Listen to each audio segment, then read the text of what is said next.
नमस्कार दोस्तों, आप सबका मैं अपने चैनल में स्वागत करती हूँ। आज की कहानी है मुंशी प्रेमचंद जी के द्वारा लिखा गया गबन उपन्यास का 25वां और अंतिम भाग। इसके बाकी सारे भाग मेरे चैनल में पहले से अपलोड किए हुए हैं।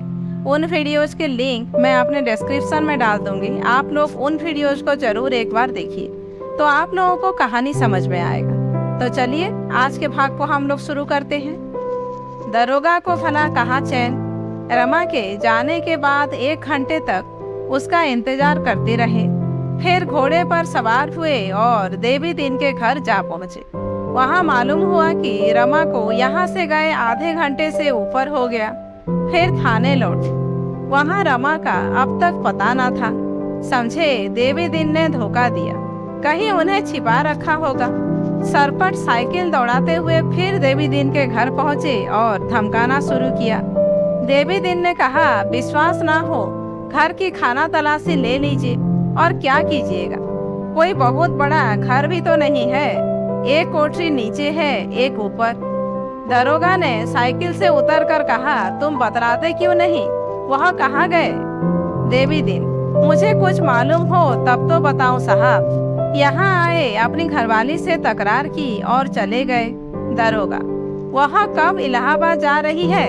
देवी दिन, इलाहाबाद जाने की तो बाबूजी ने कोई बातचीत नहीं की।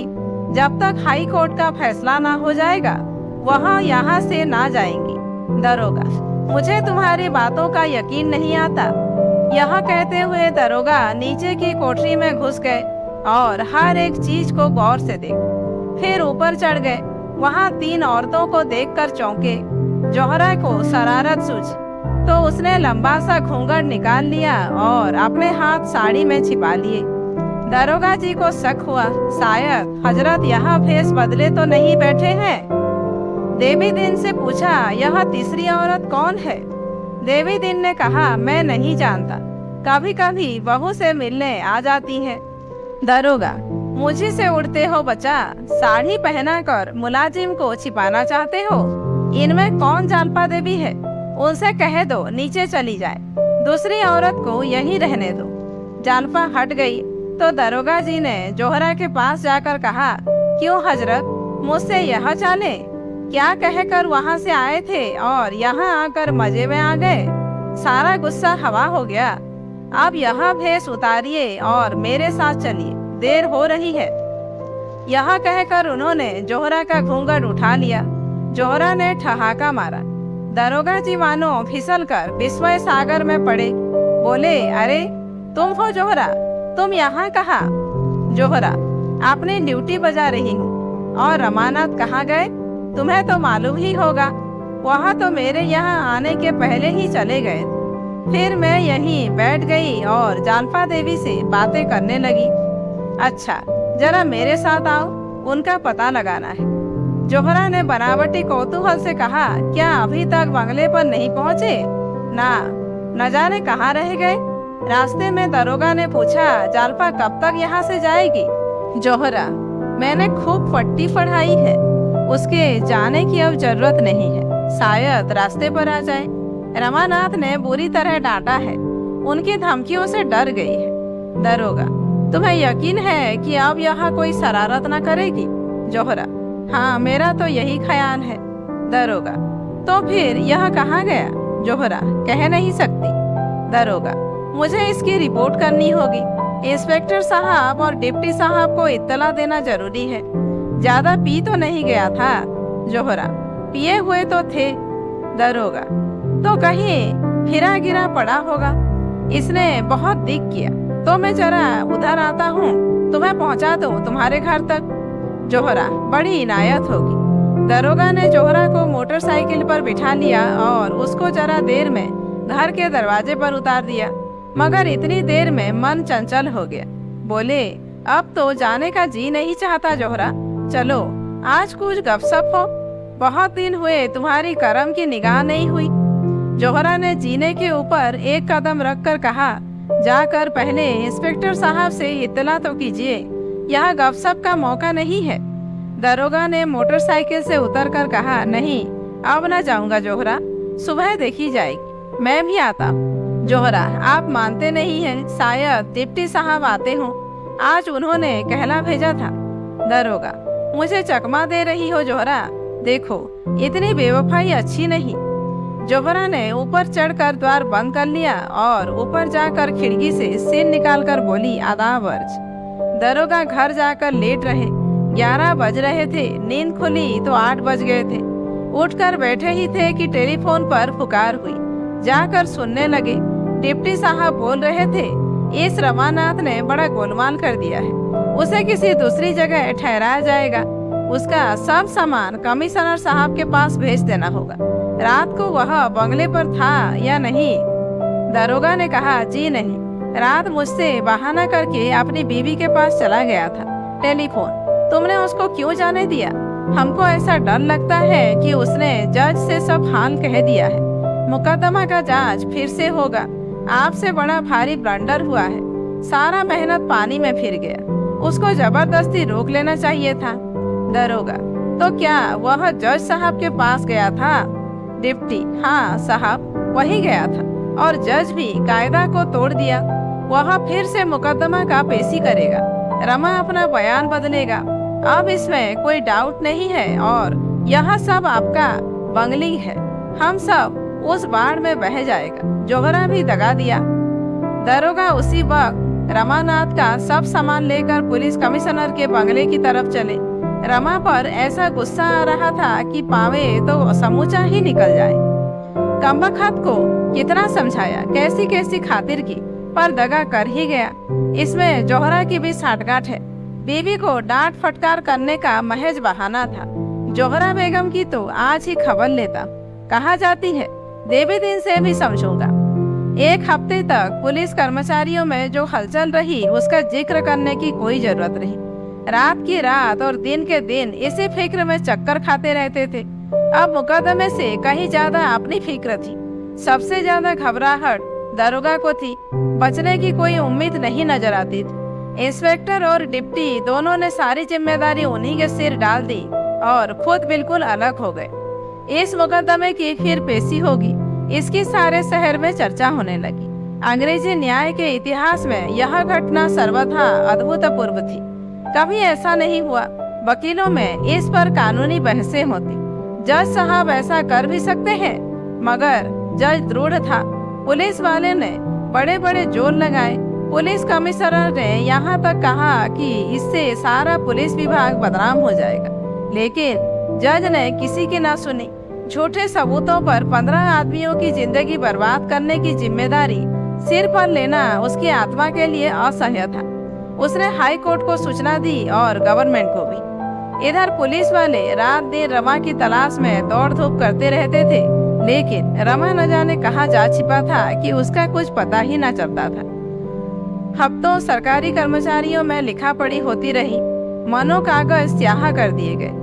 उधर समाचार पत्रों में इस मामले पर नित्य आलोचना होती रहती थी। एक पत्रकार ने जानपा से मुलाकात की और उसका बयान छाप दिया। दूसरे ने जोहरा का बयान छाप दिया। इन दोनों बयानों ने पुलिस की बखिया उधेड़ दी। जोहरा ने तो लिखा था कि मुझे 50 रुपए रोज इसलिए दिए जाते थे कि रमानाथ को बहलाती रहूं और उसे कुछ सोचने या विचार करने का अवसर न मिले। पुलिस ने इन बयानों को पढ़ा तो दांत पीस लिए। जोहरा और जालपा दोनों कहीं और जा छिपी, नहीं तो पुलिस में जरूर उनकी शरारत का मजा चखाया होता। आखिर 2 महीने बाद फैसला हुआ। इस मुकदमे पर विचार करने के लिए एक सिविलियन नियुक्त किया गया। शहर के बाहर एक बंगले में विचार हुआ, जिसमें ज्यादा भीड़ भाड़ ना हो। फिर भी रोज 10-12 हजार आदमी जमा हो जाते थे। पुलिस ने एड़ी चोटी का जोर लगाया कि मुलजिमों में कोई मुखबिर न बन जाए, पर उसका उद्योग ना सफल हुआ। दरोगा जी चाहते तो नई शहादतें बना सकते थे, पर अपने अफसरों की स्वार्थपरता पर वह इतने खिन्न हुए कि दूर से तमाशा देखने के सिवा और कुछ न किया।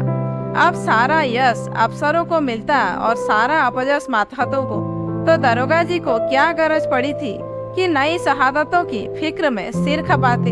इस मामले में अफसरों ने सारा दोष दरोगा ही के सिर मढ़ा। उन्हीं की बेपरवाही से रमानाथ हाथ से निकला। अगर ज्यादा सख्ती से निगरानी की जाती तो जालपा कैसे उसे खत लिख सकती और वह कैसे रात को उससे मिल सकता था। ऐसी दशा में मुकदमा उठा लेने के सिवा और क्या किया जा सकता था। तबेले की बना बंदर के सिर गई। दरोगा तमज्जुल हो गए और नायब दरोगा का तराई में तबादला कर दिया गया। जिस दिन मुलजिमों को छोड़ा गया, आधा शहर उनका स्वागत करने को जमा था।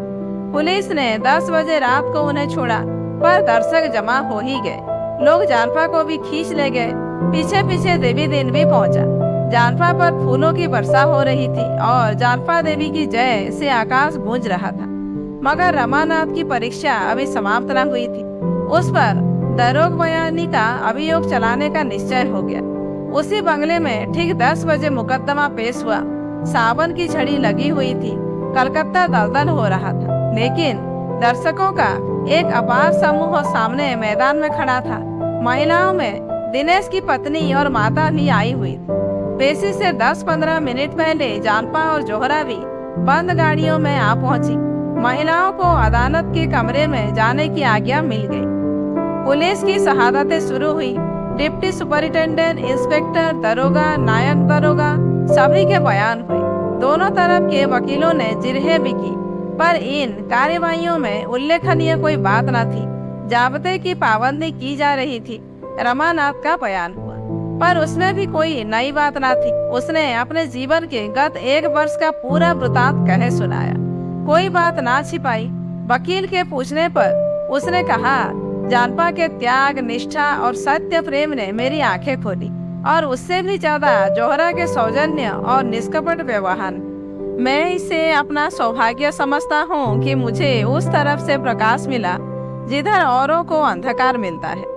विश्व में मुझे सुधा प्राप्त हो गई। इसके बाद सफाई के तरफ से देवी दिन, जानपा और जोहरा के बयान हुए। वकीलों ने इनसे भी सवाल किया, पर सच्चे गवाह क्या उखड़ते। जोहरा का बयान बहुत ही प्रभावोत्पादक था। उसने देखा, जिस प्राणी को जंजीरों से जकड़ने के लिए वह भेजी गई है, वह खुद दर्द से तड़प रहा है। उसे मरहम की जरूरत है, जंजीरों की नहीं। वह सहारे का हाथ चाहता है, धक्के का झोंका नहीं। जानपा देवी के प्रति उसकी श्रद्धा, उसका अटल विश्वास देखकर मैं अपने को भूल गई। मुझे अपनी निजता, अपनी स्वार्थपरता पर लज्जा आई। मेरा जीवन कितना अधम, कितना पतित है, यह मुझ पर उस वक्त खुला। और जब मैं जानपा से मिली तो उसकी निष्काम सेवा, उसका उज्जवल तप देखकर मेरे मन के रहे सहे संस्कार भी मिट गए। विलास युक्त जीवन से मुझे घृणा हो गई। मैंने निश्चय कर लिया, इसी आंचल में मैं भी आश्रय लूंगी। अगर उससे भी ज्यादा मार्के का बयान जानपा का था। उसे सुनकर दर्शकों की आंखों में आंसू आ गए। उसके अंतिम शब्द ये थे, मेरे पति निर्दोष है। ईश्वर की दृष्टि में ही नहीं, नीति की दृष्टि में भी वह निर्दोष है।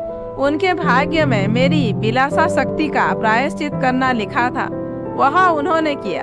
वह बाजार से मुंह छुपाकर भागे।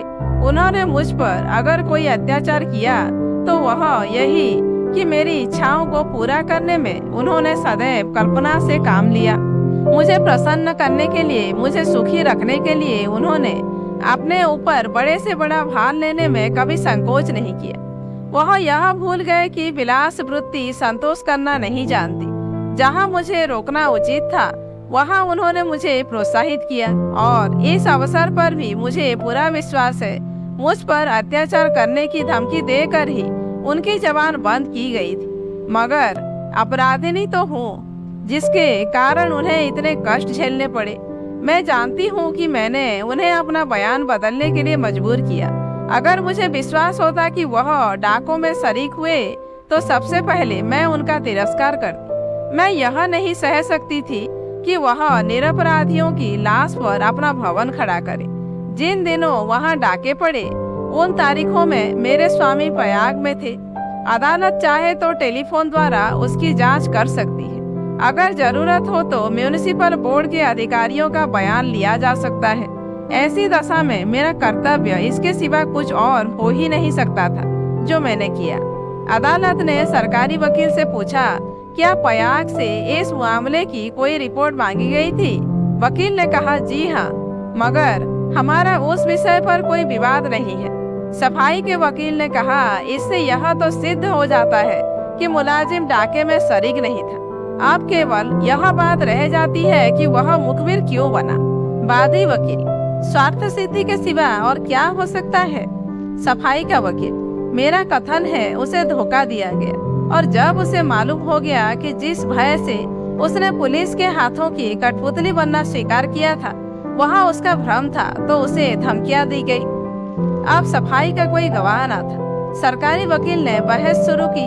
योर ऑनर, आज आपके सम्मुख एक ऐसा अभियोग उपस्थित हुआ है जैसा सौभाग्य से बहुत कम हुआ करता है। आपको जनकपुर की डकैती का हाल मालूम है। जनकपुर के आसपास कई गांवों में लगातार डाके पड़े और पुलिस डकैतों की खोज करने लगी। महीनों पुलिस कर्मचारी अपनी जान हथेलियों पर लिए डकैतों को ढूंढ निकालने की कोशिश करते रहे। आखिर उनकी मेहनत सफल हुई और डाकुओं की खबर मिली। यह लोग एक घर के अंदर बैठे पाए गए। पुलिस ने एक बारगी शवों को पकड़ लिया, लेकिन आप जानते हैं ऐसे मामलों में अदालतों के लिए सबूत पहुंचाना कितना मुश्किल होता है। जनता इन लोगों से कितना डरती है, प्राणों के भय से शहादत देने पर तैयार नहीं होती। यहाँ तक कि जिनके घरों में डाके पड़े थे वे भी शहादत देने का अवसर आया तो साफ निकल गए। महानुभावों, पुलिस इसी उलझन में पड़ी हुई थी कि एक युवक आता है और इन डाकुओं का सरगना होने का दावा करता है। वह उन डकैतियों का ऐसा सजीव, ऐसा प्रमाणपूर्ण वर्णन करता है कि पुलिस धोखे में आ जाती है। पुलिस ऐसे अवसर पर ऐसा आदमी पाकर गैबी मदद समझती है। यह युवक इलाहाबाद से भाग आया था और यहाँ भूखों मरता था। अपने भाग्य निर्माण का ऐसा सुअवसर पाकर उसने अपना स्वार्थ सिद्ध करने का निश्चय कर लिया। मुखबिर बनकर सजा का तो उसे कोई भय था ही नहीं। पुलिस की सिफारिश से कोई अच्छी नौकरी पा जाने का विश्वास था। पुलिस ने उसका खूब आदर सत्कार किया और उसे अपना मुखबिर बना लिया। बहुत संभव था कि कोई शहादत ना पाकर पुलिस इन मुलाजिमों को छोड़ देती और उन पर कोई मुकदमा ना चलाती, पर इस युवक ने चकमे में आकर उसने अभियोग चलाने का निश्चय कर लिया। उसमें चाहे और कोई गुण हो या ना हो, उसकी रचना शक्ति की प्रखरता से इनकार नहीं किया जा सकता। उसने डकैतियों का ऐसा यथार्थ वर्णन किया कि जंजीर की एक कड़ी भी कहीं से गायब न थी। अंकुर से फल निकलने तक की सारी बातों की उसने कल्पना कर ली थी। पुलिस ने मुकदमा चला दिया, पर ऐसा मालूम होता है कि इस बीच में उसे भाग्य निर्माण का इससे भी अच्छा अवसर मिल गया। बहुत संभव है सरकार की विरोधिनी संस्थाओं ने उसे प्रलोभन दिए हों और उन प्रलोभनों ने उसे स्वार्थ सिद्धि का यह नया रास्ता सुझा दिया हो। जहाँ धन के साथ यश भी था, वाहवाही भी थी, देशभक्ति का गौरव भी था। वह अपने स्वार्थ के लिए सब कुछ कर सकता है। वह स्वार्थ के लिए किसी के गले पर छुरी भी चला सकता है और साधु वेश भी धारण कर सकता है। यही उसके जीवन का लक्ष्य है। हम खुश हैं कि उसकी सद्बुद्धि ने अंत में उस पर विजय पाई, चाहे उनका हेतु कुछ भी क्यों न हो। निरपराधियों को दंड देना पुलिस के लिए उतना ही आपत्तिजनक है जितना अपराधियों को छोड़ देना। वह अपनी कारगुजारी दिखाने के लिए ही ऐसे मुकदमे नहीं चलाती। ना गवर्नमेंट इतनी न्याय शून्य है कि पुलिस के बहकावे में आकर सारहीन मुकदमे चलाती फिरे। लेकिन इस युवक की चकमेबाजियों से पुलिस की जो बदनामी हुई और सरकार के हजारों रुपए खर्च हो गए, इसका जिम्मेदार कौन है? ऐसे आदमी को आदर्श दंड मिलना चाहिए ताकि फिर किसी को ऐसी चकमेबाजी का साहस न हो। ऐसे मिथ्या का संसार रचने वाले प्राणी के लिए मुक्त रहकर समाज को ठगने का मार्ग बंद कर देना चाहिए। उसके लिए इस समय सबसे उपयुक्त स्थान वह है जहां उसे कुछ दिन आत्मचिंतन का अवसर मिले।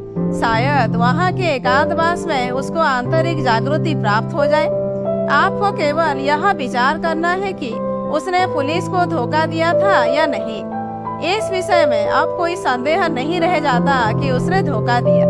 अगर धमकियां दी गई थी तो वह पहली अदालत के बाद जज की अदालत में अपना बयान वापस ले सकता था, पर उस वक्त भी उसने ऐसा नहीं किया। इससे यह स्पष्ट है कि धमकियों का आक्षेप मिथ्या है।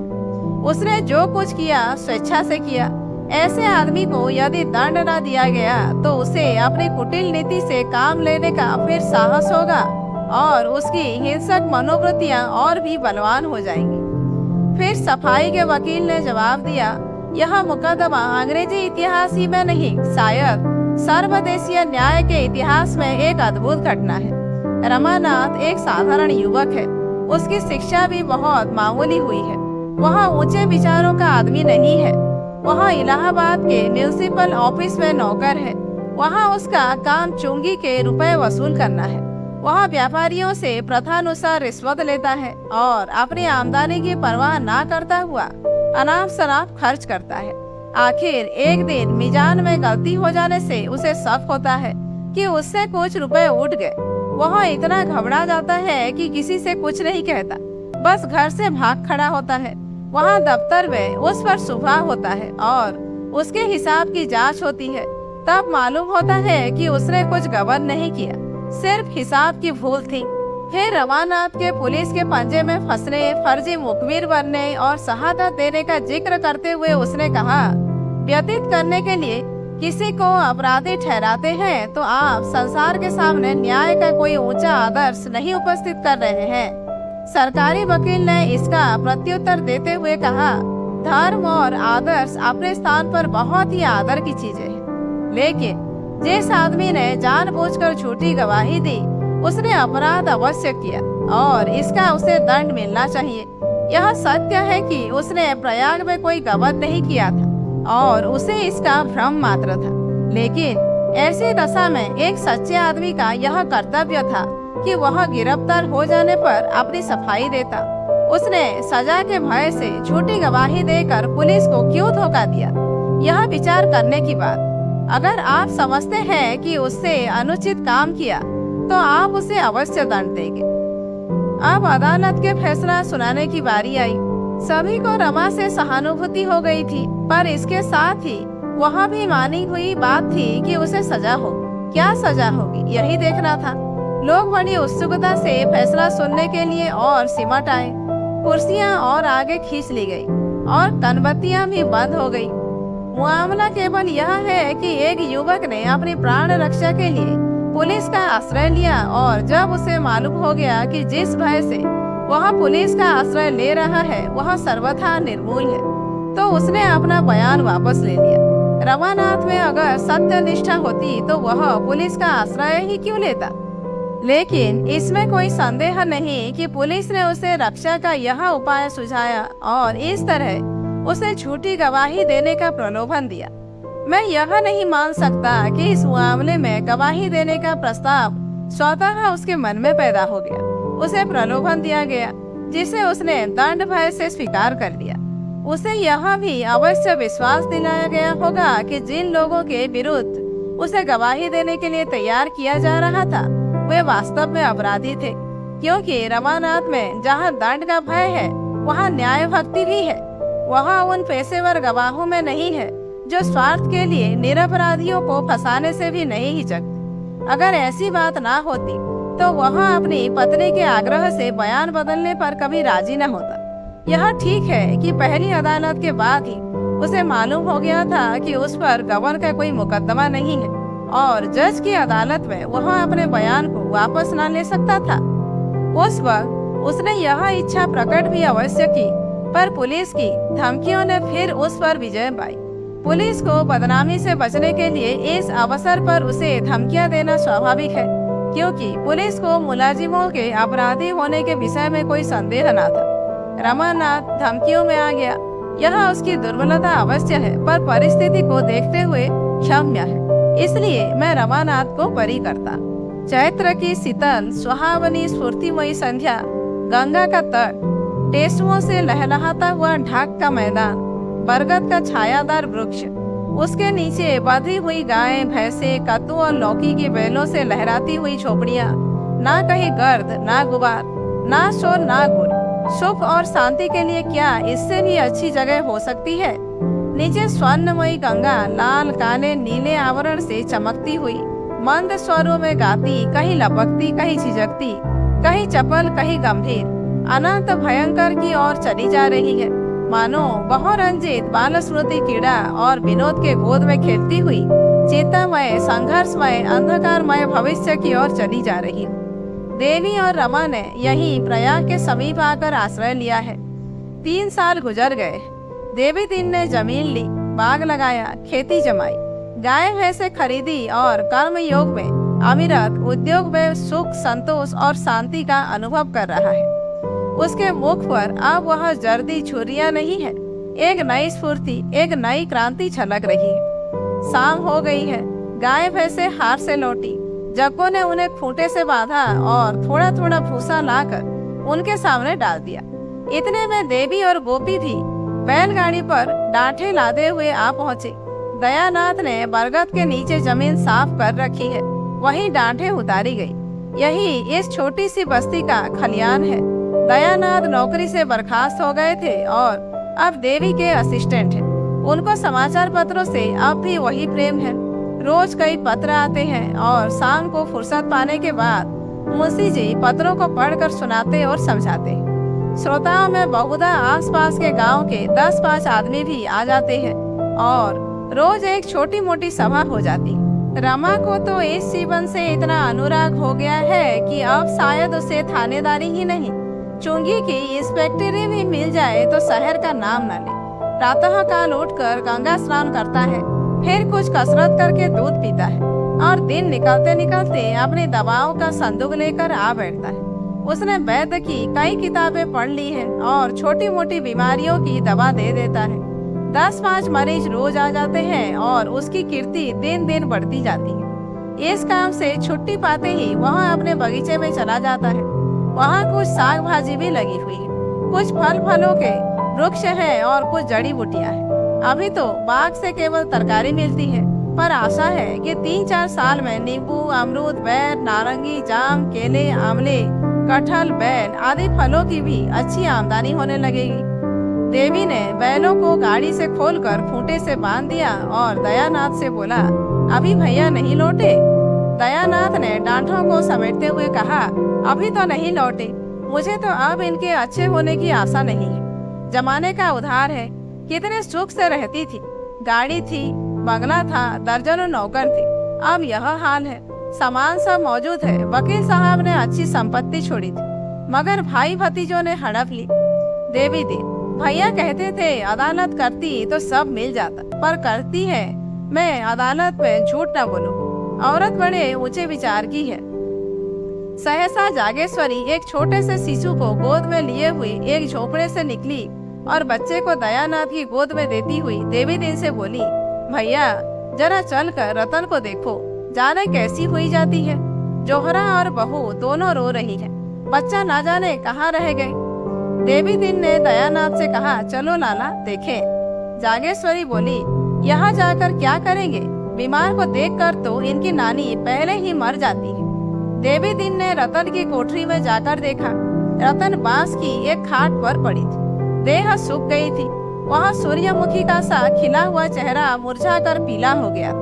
वह रंग जिन्होंने चित्र को जीवन और स्पंदन प्रदान कर रखा था उड़ गए थे। केवल आकार शेष रह गया था।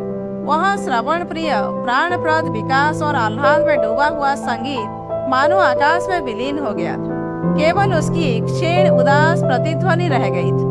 जोहरा उसके ऊपर झुकी उसे करुण, विवश, कातर, निराश तथा तृष्णामय नजरों से देख रही थी।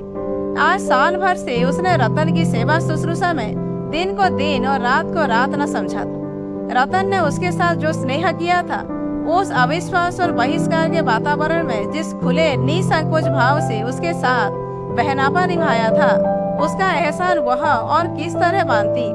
जो सहानुभूति उसे जालपा से भी न मिली, वह रतन ने प्रदान की। दुख और परिश्रम ने दोनों को मिला दिया। दोनों की आत्माएं संयुक्त हो गई। यह घनिष्ठ स्नेह उसके लिए एक नया ही अनुभव था, जिसकी उसने कभी कल्पना भी न की थी। इस मौके में उसके वंचित हृदय ने पति प्रेम और पुत्र स्नेह दोनों ही पा लिया। देवी दिन ने रतन के चेहरे की ओर संचित नजरों से देखा। तब उसकी नाड़ी हाथ में लेकर पूछा, कितनी देर से नहीं बोली? जालपा ने आंखें पोंछकर कहा, अभी तो बोलती थी। एकाएक आंखें ऊपर चढ़ गई और बेहोश हो गई। वैद्य जी को लेकर अभी तक नहीं आए? देवी दिन ने कहा, इनकी दवा वैद्य के पास नहीं है। यह कहकर उसने थोड़ी सी राख ली, रतन के सिर पर हाथ फेरा, कुछ मुंह में बुदबुदाया और एक चुटकी राख उसके माथे पर लगा दी। तब पुकारा, रतन बेटी आंखें खोलो। रतन ने आंखें खोल दी और इधर उधर सकपकाई हुई आंखों से देखकर बोली, मेरी मोटर आई थी ना, कहाँ गया वह आदमी? उसे कह दो थोड़ी देर के बाद लाए। जोहरा, आज मैं तुम्हें अपने बगीचे की सैर कराऊंगी, हम दोनों झूले पर बैठेंगे। जोहरा फिर रोने लगी। जानपा भी आंसुओं के बेग को ना रोक सकी। रतन एक क्षण तक छत की ओर देखती रही, फिर एकाएक जैसे उसकी स्मृति जाग उठी। वह लज्जित होकर एक उदास मुस्कुराहट के साथ बोली, मैं सपना देख रही थी दादा। लोहित आकाश पर कालीमा का सा पर्दा पड़ गया था। उसी वक्त रतन के जीवन पर मृत्यु ने पर्दा डाल दिया। रमानाथ वैद्य जी को लेकर पहर रात को लौटे तो यहाँ मौत का सन्नाटा छाया हुआ था। रतन के मृत्यु का शोक वह शोक ना था जिसमें आदमी हाय हाय करता है, बल्कि वह शोक था जिसमें हम मुख रुदन करते हैं, जिसकी याद कभी नहीं भूलती, जिसका बोझ कभी दिल से नहीं उतरता। रतन के बाद जोहरा अकेली हो गई। दोनों साथ सोती थी, साथ बैठती थी, साथ काम करती थी। अकेले जोहरा का जी किसी काम में ना लगता। कभी नदी तट पर जाकर रतन को याद करती और रोती, कभी उस आम के पौधे के पास जाकर घंटों खड़ी रहती जिसे उन दोनों ने लगाया था, मानो उसका सुहाग लुट गया हो। जानपा को बच्चे के पालन और भोजन बनाने से इतना अवकाश ना मिलता था कि उसके साथ बहुत उठती बैठती, और बैठती भी तो रतन की चर्चा होने लगती और दोनों रोने लगते। भादों का महीना था। पृथ्वी और जल में रण छिड़ा हुआ था। जल की सेनाएं वायुयान पर चढ़कर आकाश से जल सरों की वर्षा कर रही थी। उसकी थल सेनाओं ने पृथ्वी पर उत्पात मचा रखा था। गंगा गांव और कस्बों को निगल रही थी। गांव के गांव बहते चले जाते थे। जोहरा नदी के तट पर बाढ़ का तमाशा देखने लगी। वहां कुसांगी गंगा इतनी विशाल हो सकती है, इसका वहां अनुमान भी ना कर सकती थी। लहरें उन्मत्त होकर गरजती, मुंह से फन निकालती, हाथों उछल रही थी, चतुर डकैतों की तरह पैतरे बदल रही थी। कभी एक कदम आती, फिर पीछे लौट पड़ती और चक्कर खाकर फिर आगे को लपकती। कहीं कोई झोपड़ा डगमगाता तेजी से बहा रहा था, मानो कोई शराबी दौड़ा जाता। कहीं कोई वृक्ष डाल पत्तों समेत डूबता उतराता किसी पाषाण युग के जंतु की भांति तैरता चला जाता।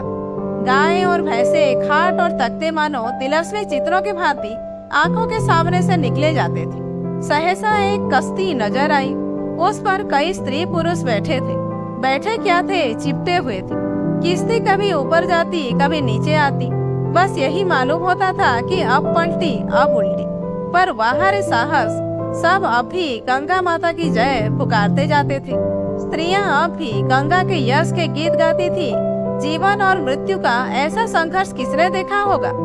दोनों तरफ के आदमी किनारे पर एक तनाव की दशा में हृदय को दबाए खड़े थे।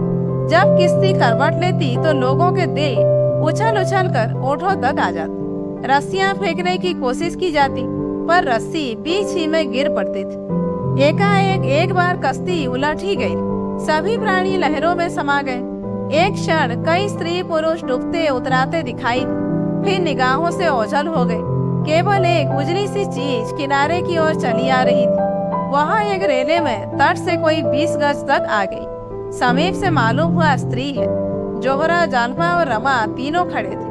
स्त्री की गोद में एक बच्चा भी नजर आता था। दोनों को निकाल लाने के लिए तीनों विकल हो उठे, पर 20 गज तक तैरकर उस तरफ जाना आसान ना था।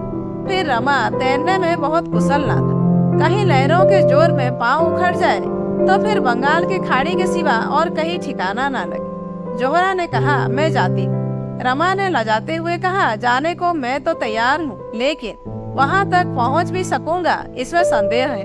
कितना तोड़ है। जोहरा ने एक कदम पानी में रखकर कहा, नहीं, मैं अभी निकाल लाती। वह कमर तक पानी में चली गई। रमा ने सशंक होकर कहा, क्यों नाहक जान देने जाती हो? वहाँ शायद एक गड्ढा है। मैं तो जा ही रहा था।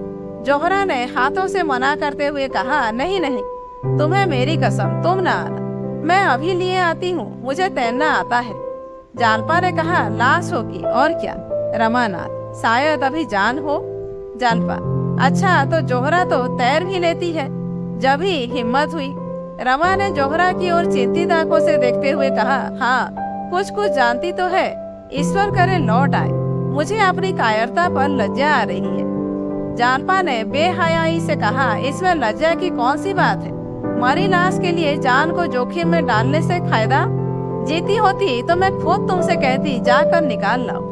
रमा ने आत्मधिक्कार के भाव से कहा, यहाँ से कौन जान सकता है जान है या नहीं? सचमुच बाल बच्चों वाला आदमी नामर्द हो जाता है। मैं खड़ा रहा और जोहरा चली गई।